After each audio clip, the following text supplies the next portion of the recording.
It's an interesting time for business. Tariff and trade policies are dynamic, supply chains are squeezed, and cash flow, it's tighter than ever. If your business can't adapt in real time, you are in a little bit of hurt. So how do you get full visibility and adapt in real time? Over 42,000 businesses trust NetSuite by Oracle, your AI-powered business management suite. It brings accounting, financial management, inventory, and HR all under one roof. NetSuite is the #1 cloud ERP for a reason. It's your single source of truth, giving you the data and control you need to move quickly. Real-time forecasting helps you move into the future with confidence, and with AI built in, you can automate the busy work and focus on strategy.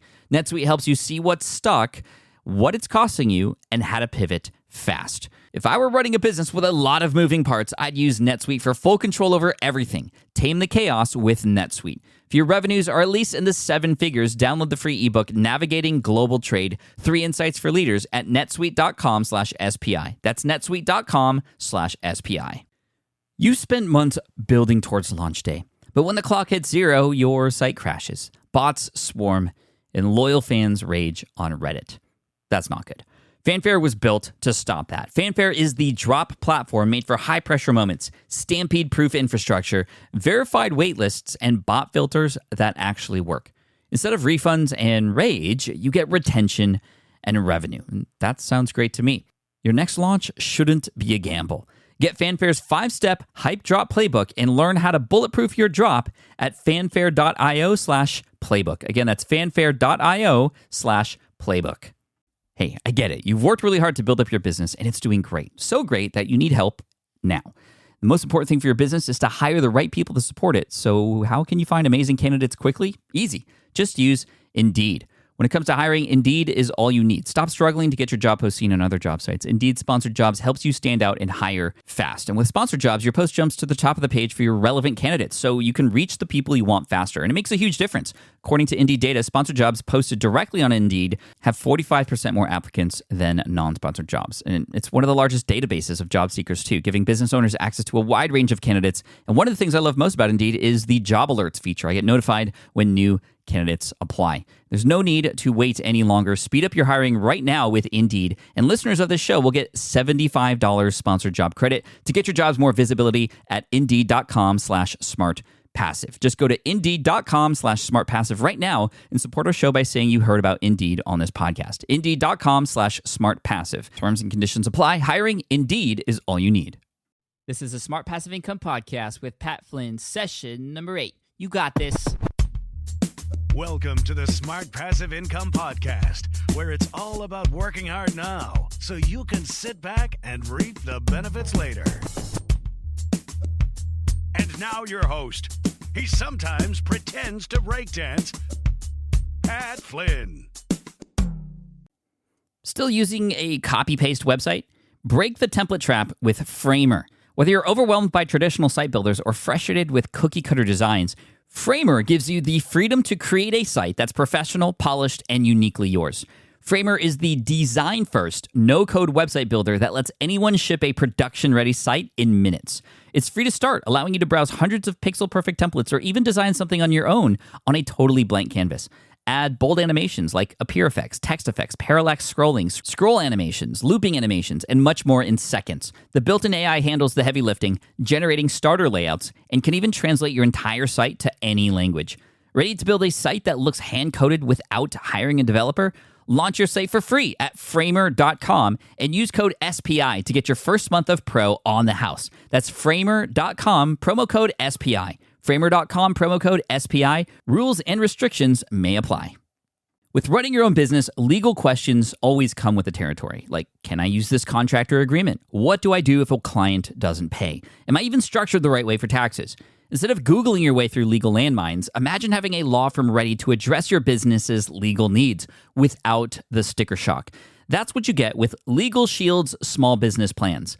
Legal Shield helps entrepreneurs access real legal help on contract reviews, collection letters, business formation guidance, and even help navigating IRS audits. Members can schedule consultations, upload documents through the app, and get support from a provider law firm that knows small business laws in your state. Plus, consultations on taxes or trademarks help you stay ahead of potential problems. And if a client is late on a payment, Legal Shield steps in with professional collection letters so you can protect your hard-earned revenue, all for a fraction of the price of hiring a lawyer on your own. Go to LegalShield.com/SPI or call 833-570-9980 to learn more and get big business legal support without a big business budget. That's LegalShield.com/SPI. Hey, everybody. What is up? Welcome to the 8th session of the Smart Passive Income Podcast. Thank you for tuning in today. I actually just got back from Las Vegas for Blog World Expo, and it was awesome. I mean, this was my first kind of convention type thing, and it was amazing. So many people there. So many people that I've actually looked up to ever since I started doing online business and blogging. People like Darren Rose from ProBlogger.net and Leo Babauta from ZenHabits.net, two of the top blogs in the world, hundreds of thousands of subscribers. And Leo especially, I mean, he and I hung out for quite a long time, for hours on some of the days, talking about business, talking about blogging, talking about random stuff. And he's such an awesome guy. He's as nice as he presents himself on his blog. So Leo, if you're listening to this, thanks for hanging out. I learned a lot from you, and I definitely will implement kind of this, your tips and advice. So thank you for that. Awesome. And a lot of other people were there who I've been friends with online for such a long time, who I've never actually met in person. So it was really cool to actually shake hands with those people and, you know, grab a couple drinks, play some blackjack with them. And actually I came back up $250, which is pretty cool. And actually most of my winnings were from a penny slot, 2 days in a row, the same exact slot machine. So that was pretty awesome. One of the guys I met over there, his name is Corbett Barr. He's actually been on my radar for the last few months. And I'm actually really excited to have him on as a co-host today. I haven't really had a co-host on the podcast before, but he's going to be co-hosting with me today. And I'm excited because we're going to be talking about something I know you're all very interested about. If you're at all interested about online business or blogging, which I'm sure you are if you're listening to this podcast, and that is traffic, getting traffic to your website. And here's a great quote from one of Corbett's sites, thinktraffic.net, which I think sets the perfect tone for this session. This is what he says. He says, I probably don't have to tell you that thinking if you build it, they will come won't get you very far. That's just not how things work online. Having great content or a useful site is one of the most important aspects of building a popular website. But great content doesn't bring in big traffic all by itself.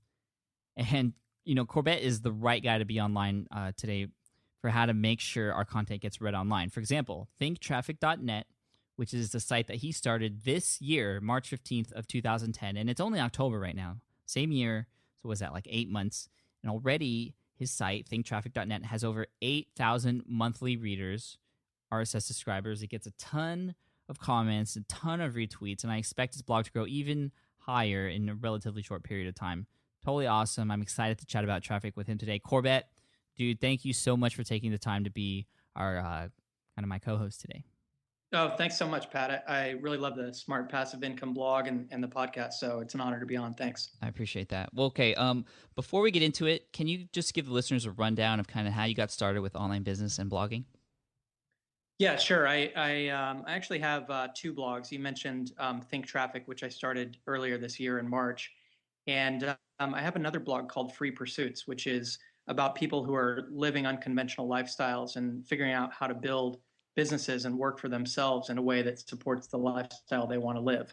And that one actually started back in March. And I started that blog while my wife and I were on a 6-month-long road trip sabbatical through Mexico.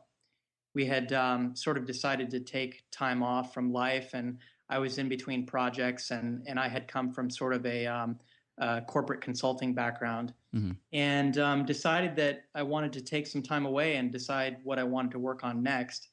And while we were on that trip, we met a lot of people who were living these really cool, unconventional lifestyles. I expected to run into people who were on vacation for a week at a time or something.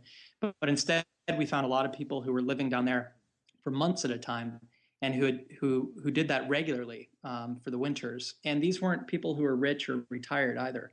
They were just people who had figured out a way to work for themselves and create this alternative lifestyle of their dreams, really.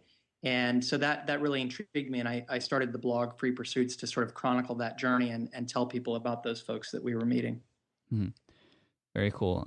So just from starting that blog at freepursuits.com, I mean, it just, people started following you and things just took off from there?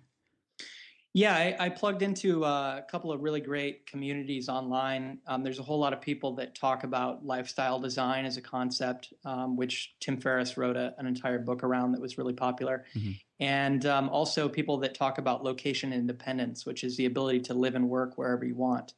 And so I plugged into those communities early on, and they were very supportive. And Free Pursuits took off early on last year in 2009.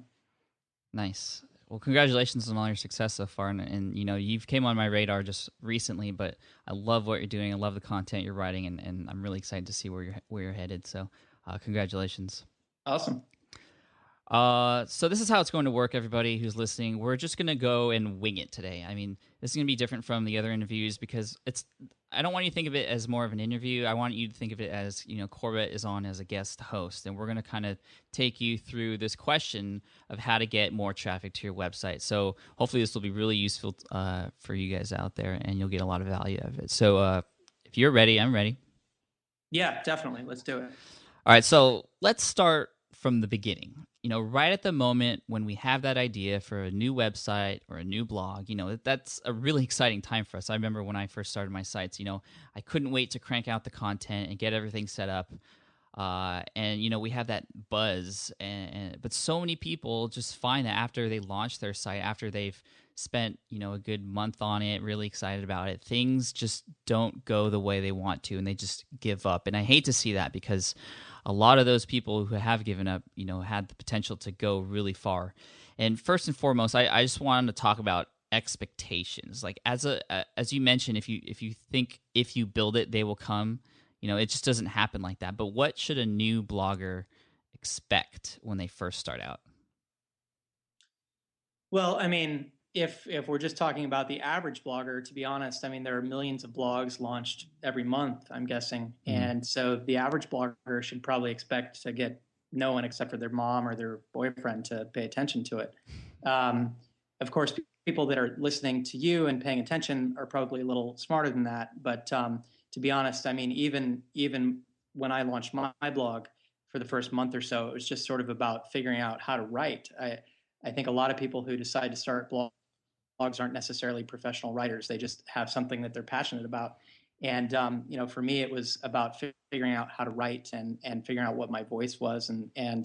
And so worrying about trying to get traffic is in the back of your mind, but really you have no idea how to do it when you're sorting through all the technical and writing issues. Right. But so many people are so they want traffic right away, but that's just not what's going to happen. And a lot of people expect to see, people coming to their website. But, honestly, it takes time for Google to pick up your website. It takes time for your name to get out there. So my advice would just be to just don't worry about the traffic right away.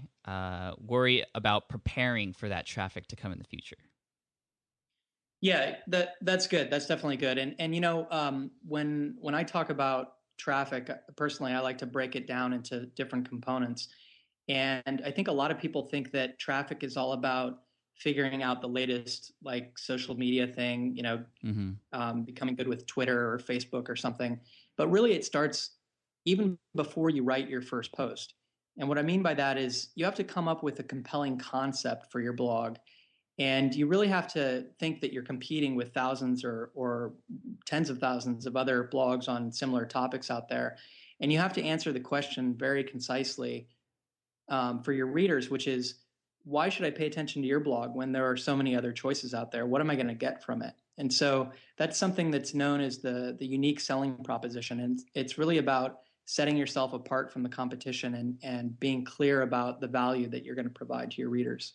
Right, exactly. I talk about that all the time, and just figuring out how you can stand out from the crowd, and you can't just say, "Well, I'm going to write better content than everyone," because no, exactly. Like writing good content is just the price of admission. I mean, there are tons of people out there who write really fantastic content, and you just have to be a good writer to even get into blogging. Mm-hmm. And then so you have to do things beyond that to stand out. Yeah, exactly. So what are some of those things that you can do, kind of specifically actionable items that you could take in the beginning to kind of get your name out there? You're writing good content. You believe you have a good, unique selling proposition. But even if you have a USP for short, you gotta get your name out there somehow. Right. Yeah, absolutely. I think, as you mentioned, it takes months for the search engines to pay attention to you. So you definitely shouldn't count on search traffic in the beginning as a way to find readers. So if you think about it, the other two strategies, the other two places that people can find out about your blog, the most common ones are through social media. And the other one, and the biggest one that I found early on, was actually from other bloggers. So a great source of traffic is if another blogger links to you and talks about something that you're doing or a story that you wrote. So obviously, first of all, you have to have really great content, but then second of all, you have to somehow get on the radar of other bloggers. And I don't necessarily mean A-listers. If you're just starting out, you shouldn't really worry about getting into that big pond with the big fish. But there are other people who are in a very similar boat as you, peers, who have some visitors that they could share with you and you could share with them. And so it helps a lot to network with those other bloggers and try to get on their radar so that you'll earn links from them. Absolutely. That's probably the number one thing that has helped my blog just go kind of crazy wild with traffic lately is, or even when I first started. When I first started, the first 4 or 5 months, I wasn't seeing any traffic. I was seeing maybe 10 visitors a day, if that. But I kept writing. And one day, Lazy Man and Money, that's a personal finance blog, he created a blog post just about me and what I was writing about. And ever since that day, my traffic has just been skyrocketing. So you just got to keep at it. And it just takes one influential person to totally launch your blog and skyrocket it. And there were probably things I could have done better. I wasn't networking as much as I probably should have. But, I was fortunate enough to have someone like Lazy Man and Money feature me on his blog. But if I were to network, that probably would have happened a lot faster. Just meeting people on places like social media platforms like Facebook and Twitter, just so they know who you are. And then, they're not going to read a post of yours the very first day they meet you. But, if they keep seeing your name time and time again, they're going to start to become curious about what you do. If you put out useful links on your Facebook or Twitter and other people are retweeting and they see someone else retweet it, they'll start to notice that, hey, this guy's gaining traction, and they might come over to your blog, and it could very well be an A-lister. That would be awesome. But like you said, it doesn't have to be. And the Lazy Man and Money guy, he wasn't an A-lister, but he had a good group of 3,000 RSS subscribers. And that day, I was going from 10 visitors a day to my website to a couple thousand, and then it just spiked, a huge spike that day, and it's never gone back down. Right. That's great. The thing is, I think you mentioned posting links on Twitter and becoming sort of getting on people's radar that way. Another great way is through flattery. Honestly, if you write about other bloggers on your blog, if you link to their posts often. Or one big post type that I'm a big fan of is the influential person roundup post, where you talk about the top 10 bloggers on your topic, and give a little blurb about them and why you think they're influential, and put that up on your blog. That's a good way to get on people's radar. And because you're calling someone influential or giving them some sort of honor, it's in their interest to share that with other people because it reinforces their value for their own readers.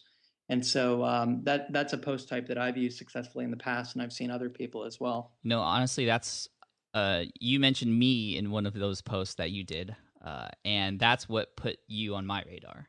And ever since then, I've been following your stuff and sharing your stuff with other people. I featured you on my blog a couple times now, and it all started because of that. So I think definitely that's a great idea, and I've noticed a few people doing that lately now because I see it kind of as an alternative to guest posting, because a lot of you out there know that guest posting on another blog, actually writing content for another blog, is another great way to get traffic to your site. But that doesn't, you can't always do that. You don't have the control of whether or not your draft is going to be posted or not, or when it's going to be posted. But you can definitely write a post on your own blog featuring influential bloggers in your niche, and then they'll more than likely be happy to spread that word. And again, like we were talking about earlier, it doesn't have to be those A-listers that you're featuring. Maybe it can be up and coming people in your industry, and they'll be even more flattered, and they'll be even more likely to share because they probably don't get as much exposure as they want. Right, absolutely. I did a post at Free Pursuits last year called 44 Adventurous and Creative Bloggers You Should Know. And I focused on people who were writing about simple living and lifestyle design and just location independence, living unconventionally. Mm-hmm. And I purposefully chose not to focus on the A-listers, and I included literally everybody that I knew that I had read at some point or another. And some of the blogs I included were not very popular at all. They were probably just starting and getting that trickle of users that you get when you first start out. Right. And that post was tremendously well received. It was one of the most popular posts I'd written at the time.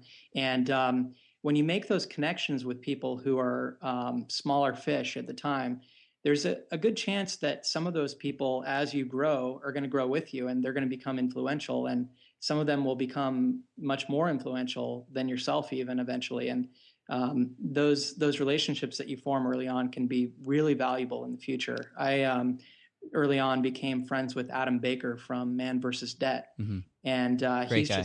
he's just blown up. He's a super great guy, and his blog is really popular, and we've helped each other out along the way. And so just because somebody seems small at the time doesn't mean that you shouldn't be spending time with them and helping each other out, because it can be really valuable. Yeah, for sure. That's totally awesome advice. I was just thinking the same thing. You never know who will become the next A-list blogger, and if you're friends with them, or that they're gonna remember who you are because you were nice enough to link to them when they were just starting out. You'll be a part of their journey, and they'll never forget that. Just like I've never forgotten Lazy Man and Money for what he did for me, and other people who have posted links to my blog too. So,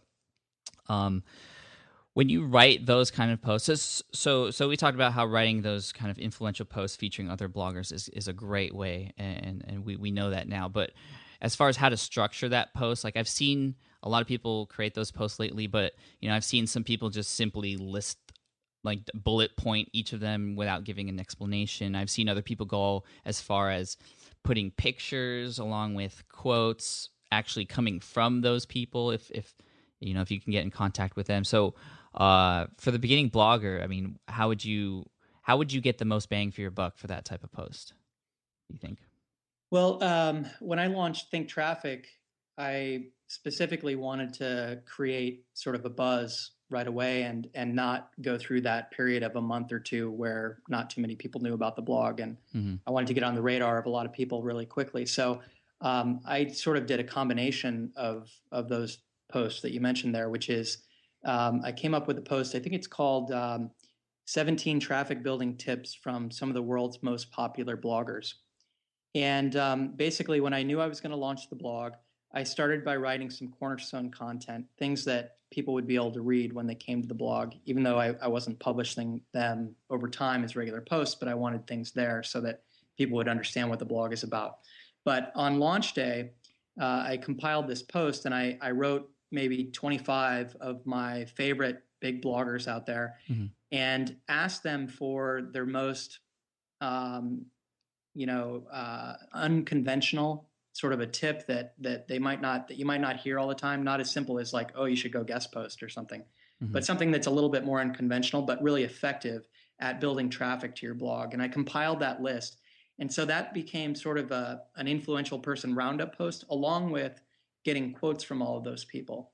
And that helped me catapult Think Traffic right away to getting thousands of visitors that first month, as opposed to starting out with just that trickle of traffic. So I think if you're smart about it and you try to leverage the influence that other people already have, then you can actually start out a bit quicker than, say, you or I might have with our first blogs. Yeah, definitely. I mean, with my first blog, I wrote my first post and then I went live, and I wasn't seeing traffic for a while, and that's always a tough part, because that's when you're most excited, and that's when you're going to write your best content, because you want to put your good stuff out there, but then no one's reading it. So We could talk a little bit about that in a second, but I want to go back to your the post that you did where you got tips from other bloggers. I think that's genius, and because not only does that become an influential roundup, like you said, but it also becomes a really useful post for people out there,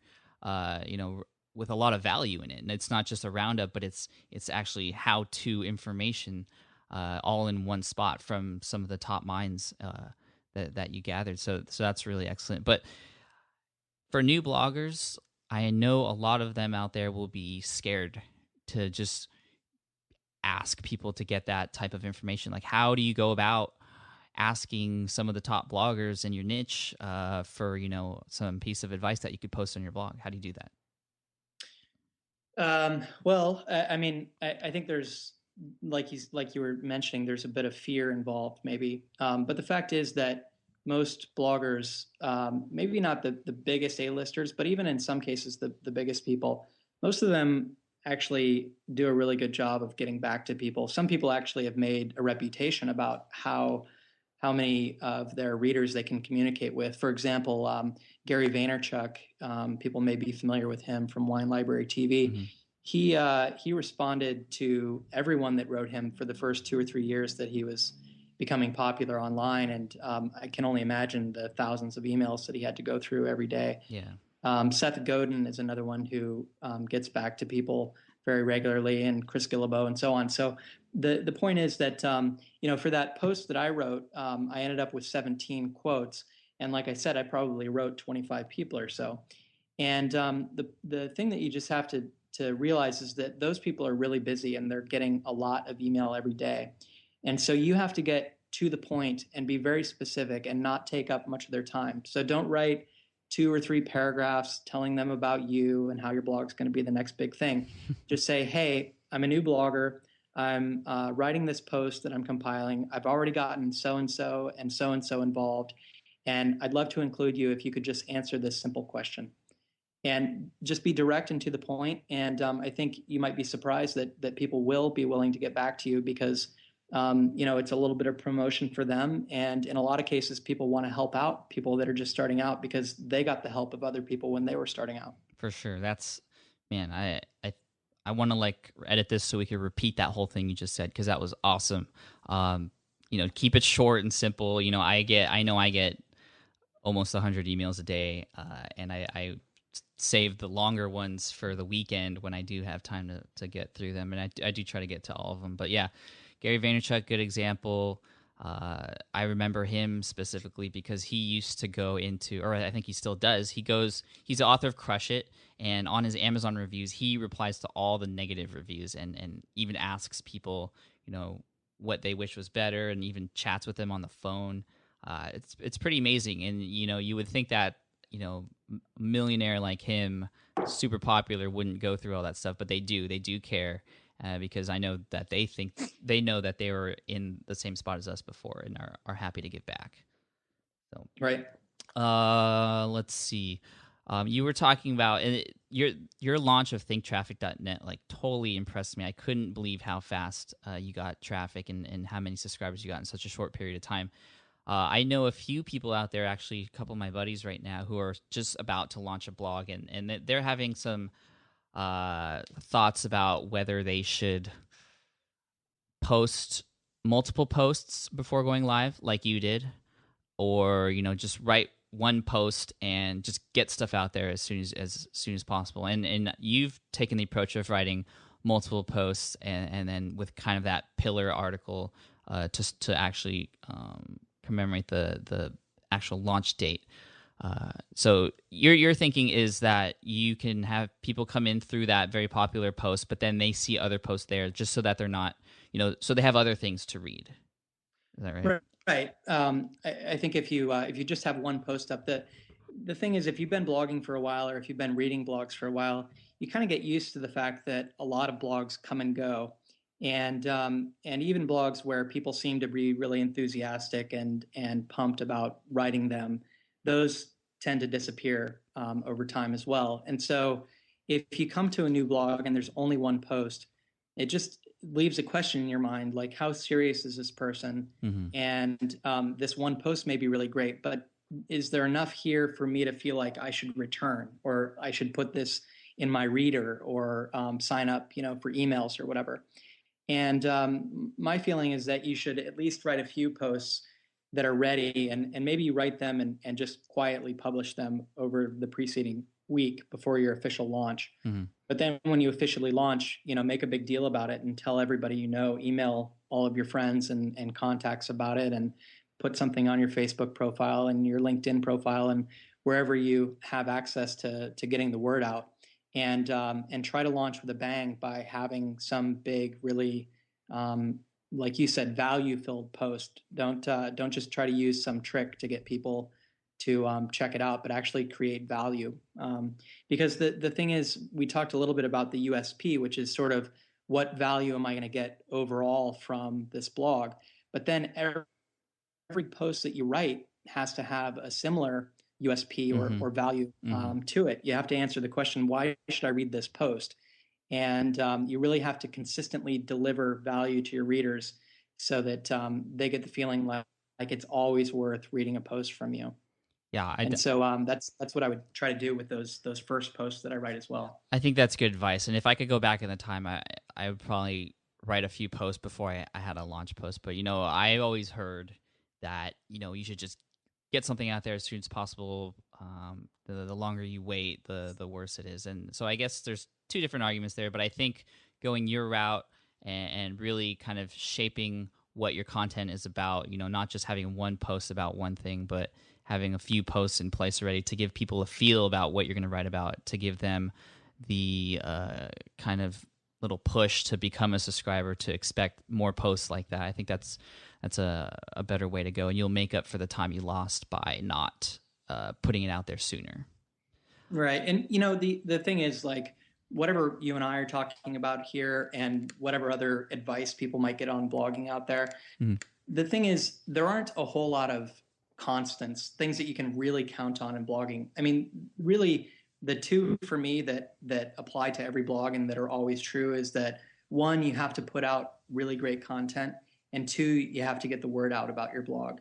But as far as techniques go, like, whether or not you should create posts before you launch, or whether or not you should have a Facebook page for your blog, or whether or not guest posting is a good strategy, those things differ for every blog, and they come in and out of favor over time.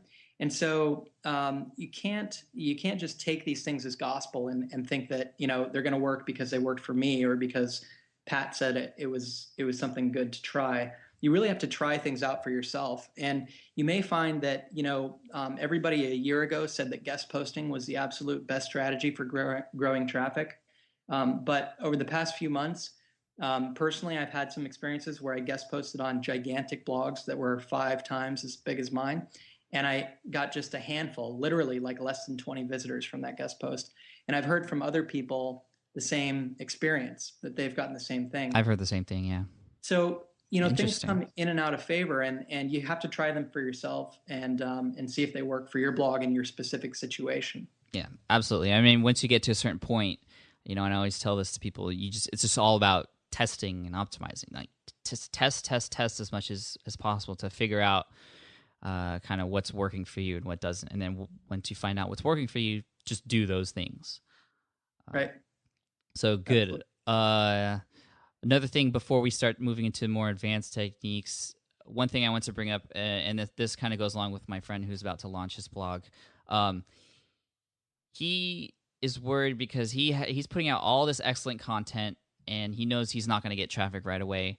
So how do you deal with that? Like, putting out your best content up front, but then, are there ways to come back to that content? Can you rewrite that or republish once you start to get visitors, just to get it in front of their faces? My advice to him was just, in later posts, you can link back to your older posts. I do that all the time. Obviously have an archive, so people who are interested in what you've written before will go back to those blog posts. And also, like what I've noticed you've done on thinktraffic.net is in your sidebar, you actually have links to your older posts that aren't necessarily, the most popular posts or the hot posts, but they're just posts that you really want people to start off with. I think that's a really good thing. Right. Yeah, that's exactly what I was going to suggest. Because the popular posts can be sort of a self-fulfilling prophecy. If you put up a list that is supposed to be the most popular, then that's what people are going to click on, and those will always remain the most popular. So I like to keep a static list that I get to choose from. They're sort of like my favorites, or the posts that I think people are going to get the most value from, and I list those there regardless of if they're the most popular. So I would encourage your friend to do something similar. And the fact is that if you don't have a whole lot of traffic to begin with, when you're just starting a blog, you're probably going to write some really great stuff that's just not going to get a whole lot of traction, but it will make an impression on your early visitors, and those people hopefully will tell other people about your blog. So there is value to it. It's just not going to be as impactful as those posts would be 6 months from when you started. Right. And one thing I've done, I was kind of late to introduce an email list or a newsletter to my blog. Finally got around to it. One of the things I've been doing on a couple of my autoresponder emails is linking back to those old posts that I felt like had really good content in them, because I know that a lot of my subscribers that wouldn't have seen them otherwise. So linking to them in your newsletter, once or twice isn't a bad idea either. And I've had a lot of people comment on those older posts as a result of finding them through my newsletter, and we're really thankful that I linked to those. Yeah, great, good strategy. What's your take on on forums and commenting on other blogs as a means to get traffic to your site? Actually, I was just talking with a newbie blogger yesterday. I do some consulting through Think Traffic, and I get that question a lot from new bloggers. And to me, the thing is, like, if you comment on a lot of other blogs, unless you're the first commenter and it's on a really popular blog, you're probably not going to get much traffic, direct traffic from it. You're just going to get a trickle. So I think that commenting as a way to get traffic is probably not the best use of your time. However, it can have another value, which is you can get on the radar of the blogger who writes that blog, yes, as well as the other popular commenters, the other people that regularly write comments. And so it's a good way to get your face out there. And I just tell people to really be strategic about the blogs that they do comment on. Don't just go and shotgun everywhere, but focus on a couple that you'd like the blogger to get to know who you are. And for blogs that really align with what you're trying to write about, that are really closely related. And you're going to get the most value from that, because over time people will figure out who you are, and then they might stop by your blog, or they might even link to you. Yeah, absolutely. I mean, some of the great people who I've met online were actually commenters on my blog, and I've gotten to know them very well, and we've developed relationships. I can think of a good handful of people right now that are constantly providing great value in their comments, and I would be happy to help them out in any way, because they add to the conversation, and I know exactly who they are, and so that's okay. That's a really good way of putting it. And just the direct traffic, kind of, maybe you might get some of it, and I know there's some strategies out there for learning when a new blog that you're targeting comes out with a post, so you can be the first one. But I don't really believe in those types of things either. Yeah, I mean, fundamentally, my strategies for building traffic are rooted more in trying to make genuine relationships with people and trying to create value for people, instead of trying to come up with cutesy techniques or tactics for getting direct traffic. And I think if you focus on those things, if you focus on always trying to create value and help people out, and then try to create genuine relationships with your readers and with other bloggers, then you're going to end up with a lot of traffic without having to learn all of those little techniques that you mentioned. Yeah, absolutely. I mean, I've gotten a lot of traffic, and it's just from developing those relationships. And I'm learning more tricks as I go along, but I didn't need them to get to where I'm at. I'm sure you didn't need those either. Okay, moving on. We just have a few more questions, because actually, it's already been a half hour. That's awesome. I mean, Time flies when you're having fun. Let's see. As a blog starts to grow, what are some of the more advanced things that a blogger can do to gain traffic? They're doing all the right things. They're developing relationships, but they've just plateaued. And I've noticed a lot of blogs, including my own, sometimes just hits a plateau where I'm flat on the amount of traffic I'm getting for months at a time. What have you noticed that kind of gets you off of that plateau into the next level? Well, I think the goal to break through a plateau should be to widen your sphere of influence. So at some point, basically, you'll sort of saturate the extent of all the relationships that you have, and there's just a fixed pool of people that you're reaching, and that other blogs on similar topics are reaching. And so you need to try to expand your influence to other pools of people. And two of the ways that you can do that you have a lot of control over are one, you can write a big free manifesto or ebook or something of tremendous value that cuts through the normal noise of blog posts. It automatically puts you head and shoulders above other content that's released that week because it's of such tremendous value that people just naturally pay attention to it and want to share it. Mm-hmm. So the big free ebook or manifesto I'm a big fan of. Absolutely. And you just came out with your own manifesto. Yeah, I just did that this week actually, and it's actually helped me to break through a plateau. So I know exactly what you're talking about. Yeah. And this I just released it this week. It's called 18 months, 2 blogs, 6 figures, and it's about my journey over the past 18 months in blogging and how I built it up to a 6-figure income. And the manifesto has been received really well. It's been checked out by 3,000 or 4,000 people already. So I'm really happy with what it's done. Yeah, congratulations on that. I've read it. It's awesome, and I will post a link to it on the show notes on the blog. So definitely encourage all of you to get it. It's free. It's awesome. So definitely check that out.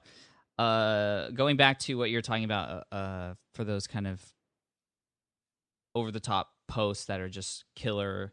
My post that did that and kind of broke me to the next level was the Blogger's Guide to Facebook. That was something I spent a good 12 hours writing, but in such a short period of time it gained so much traction, and that one post alone has helped me reach so many more people through Twitter, through Facebook, through YouTube, because I have hooked up a couple of YouTube videos with that too.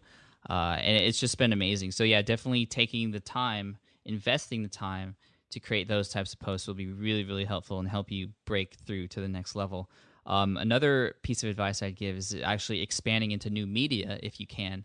I've recently, obviously this is, my podcast, and it's something I've started fairly recently, and this has gotten me to introduce myself to people who I would never have reached before. People are emailing me every day saying, Pat, I found you through iTunes. I found you through the podcast. Love what you're doing. And they go on my blog, and then they download my free ebook, and then they get to know me a little bit better, and they're on my email list.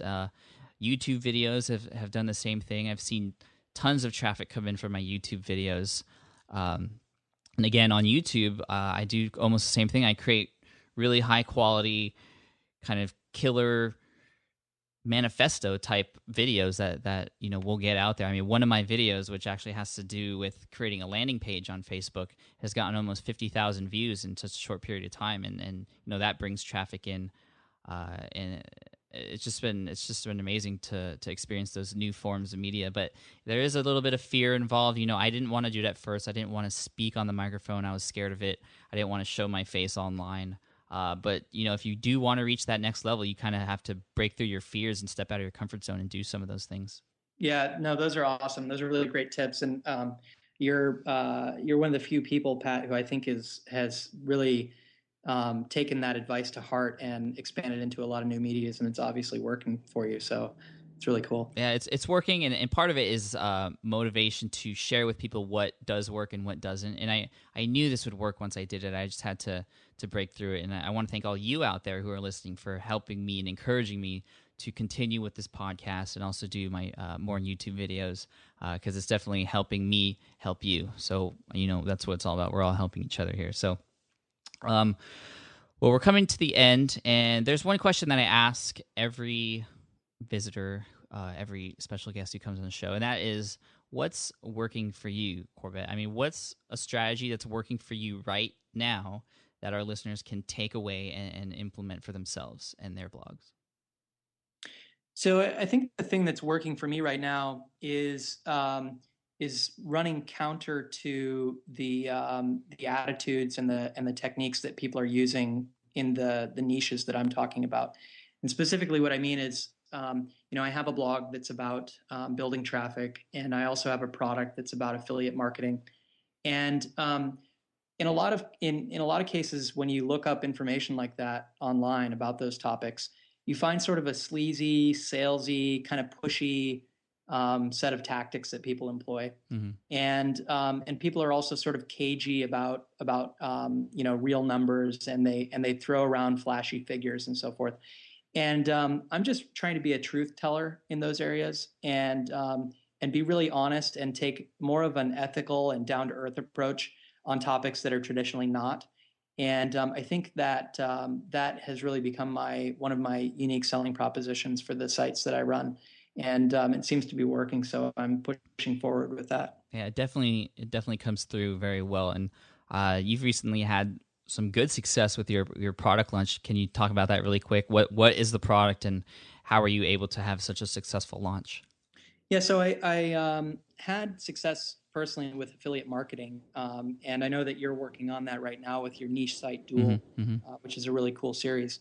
And that early success that I had, I decided that I asked my audience at my blog Free Pursuits what they would be interested in learning more about. And because I had talked a little bit about affiliate marketing, overwhelmingly they told me they'd love to get the basics on affiliate marketing.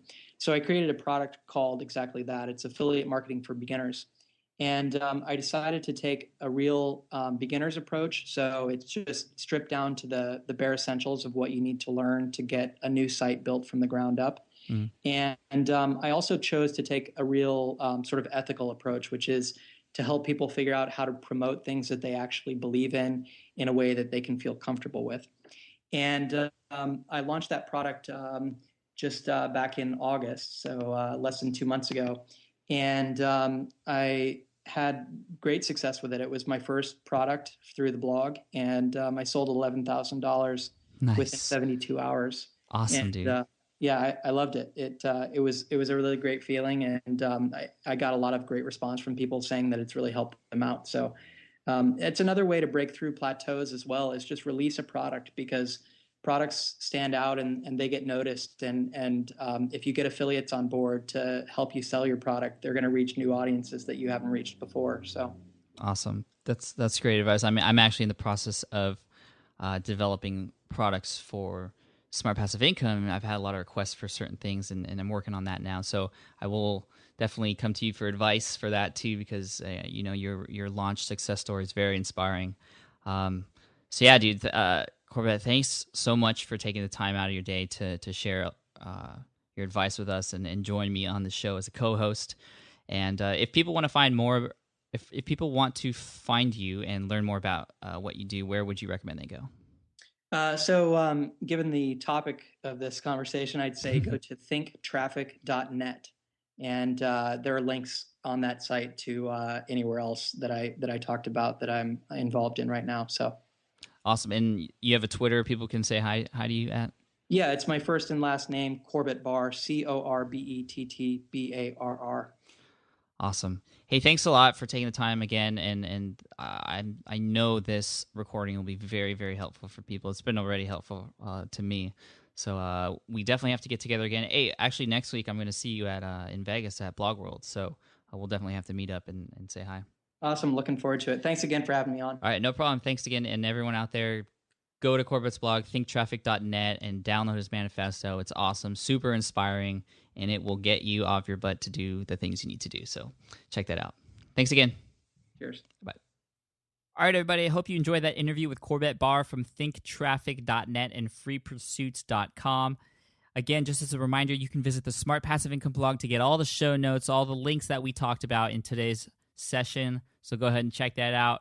And thank you again for those of you who have taken, just a minute to go into iTunes and leave me a review. Really keeps me going, really keeps me up there in the rankings as well. So thank you. I really, really appreciate that. So until the next session, I just wish you all the best. Leave me a note on Facebook, facebook.com/smartpassiveincome, and just say hi. I'd love to hear from you. All right, take care and have a good one. Bye. Thanks for listening to the Smart Passive Income Podcast at www.smartpassiveincome.com.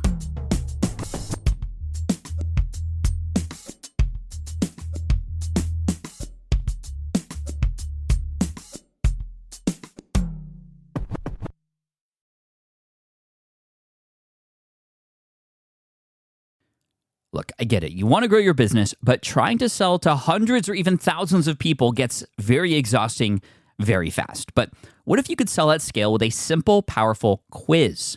Score App helps you sell to more people without adding more to your plate. You build a quiz or assessment that your audience actually wants to take.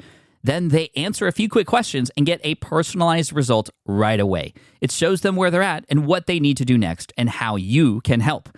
And you build huge amounts of trust before you make even a single offer. No hard sell, no chasing leads, just value at scale. Get 50% off the first 3 months using the discount code SPI. All you have to do is just head to scoreapp.com/SPI. Again, that's scoreapp.com/SPI. More people dream about building their own business and being their own boss rather than retiring early. But a majority of them never even take the first steps to register the business. Why? Because starting a business can feel overwhelming. With legal forms, paperwork, finances, it's a lot. And that's where Taylor Brands comes in. Taylor is a complete business builder designed to make launching your business simple and stress-free. You can register your LLC in just minutes, keeping your personal and business assets separate from day one. And from there, you can get access to everything you need to get off the ground, from legal documents, licenses and permits, invoicing and bookkeeping tools, and even a 100-day business coaching program to help you hit the ground running. You'll also get a free personalized business plan, branding tools, and so much more. And of course, our listeners get an exclusive 35% discount to get started. Just head to taylorbrands.com/SPI. That's TAILORBRANDS.com/SPI. Stop dreaming, start building with Taylor Brands.